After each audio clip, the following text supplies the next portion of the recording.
Yo, what's going on, guys? Chris Bonner here, Overtime Athletes. So this is part one to a mechanics video referring to top speed or maximum velocity. I recently put up an Instagram video and a lot of guys asked questions of, could I break down a little bit more in depth what I'm trying to focus on? What that stemmed from was basically I got a video a couple years back, I want to say 2 years back, from one of my athletes, Darius, of a pick six. Although it was a great highlight he was sending to me, I immediately told him and shot him back a text message saying, hey, we're gonna work on your top speed this next year because that's an area that I can see you can instantly improve and get overall faster. And as a defensive back in collegiate football, you obviously need to have top speed. Many other athletes in different various team sports need to have top speed as well, so I'll break that down. But essentially what happened in that video was, like I said, he had a very bad mechanics, and then in just one off season, we drastically improved his top speed mechanics, as you can see in the video. And what I want to do is go a little bit more in depth. So I break it down into three things, and these are actually in specific order, but I train them simultaneously, right? The first one being force production, right? I want to be able to increase his absolute strength, and then I want to be able to convert that strength or translate that strength down the force velocity continuum and really start to produce more power out of that pop, right? That explosive step, so that when he's running, not only does he increase his stride length, but he reduces his ground contact time, and he has more force out of each and every step that when he touches the ground. The next two were backside and then front side mechanics. So if I split my body down in half, you want to think of backside mechanics, everything that you're doing exactly like it sounds on the back side. Front side is everything you're doing on the front side. So those are the real two when I kind of break down from a more simplistic standpoint what we're focusing on. So to give you a general explanation and so you guys can understand, as you can see in the first video, Darius's backside mechanics, he has this long swooping residual phase. What you'll see in the video is he swoops his leg way back, his strides very far behind him. He's not getting anywhere. Although he has and generates great force, he's not able to go anywhere with it because he's very inefficient with his leg movement behind him, right? So to be able to work on backside mechanics, we needed to initiate triple flexion. Triple flexion initiates through dorsiflexion of the actual ankle.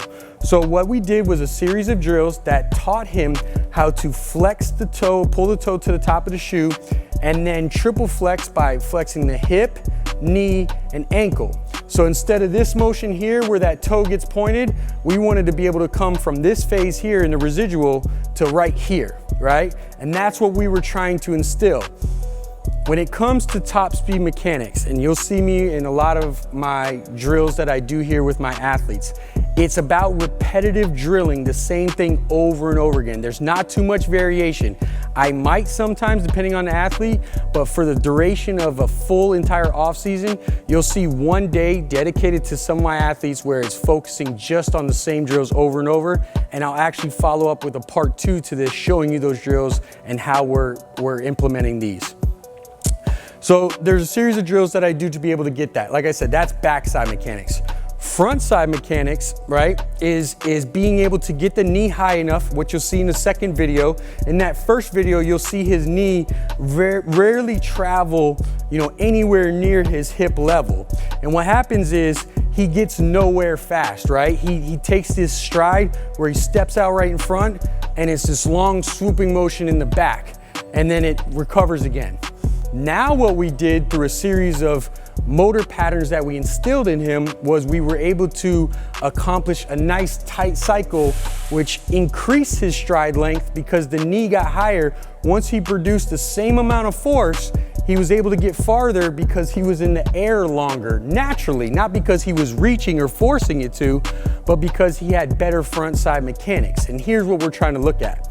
So what athletes, the drills that you need to be working on are to teach the lower limb not to extend while the upper limb is flexing, right? So while this upper limb, right, hip right here, is flexing, when this lower limb starts to extend, it cuts off the flexion. So think about this, if my knee is raising, which a lot of people cue high knees, but that's not how you teach an athlete how to sprint.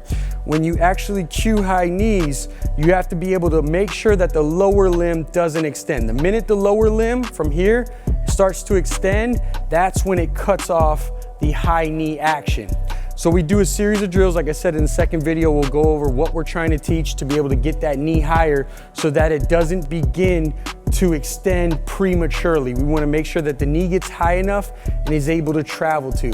The other portion of frontside mechanics that a lot of people do when they extend the lower limb, or if they don't extend it properly, is they don't allow them to land with their foot over their hips over their foot.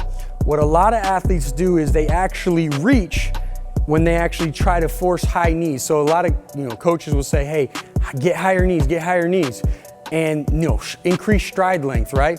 So what actually happens is as the athlete goes through this motion, he actually creates a braking mechanism. I'm trying to go as fast as I can this way, but what happens is when you extend that lower limb prematurely and you're trying to force high knees as opposed to just releasing the hamstring, you actually come down with the heel and create a braking mechanism from going this way, right? So I'm actually here going through my stride, and if my foot's out front, I'm actually slowing myself down every foot, and I'm having to work that much harder to pull through. We want to be able to come in a nice tight cycle, triple flexion, come over, release the hamstring, and land with the foot, the hip over the foot, going into the next stride. So I'm ranting a little bit now, but I wanted you guys to know exactly what I'm looking for, what I'm trying to work, a little bit more in-depth breakdown of how to get faster when it comes to top speed. I try to keep it simple. There is mechanical things going on as far as what you're trying to achieve. It's about instilling that motor pattern with drills and then translating it over to speed. Watch that second part for the actual drills. I'll catch you guys next time.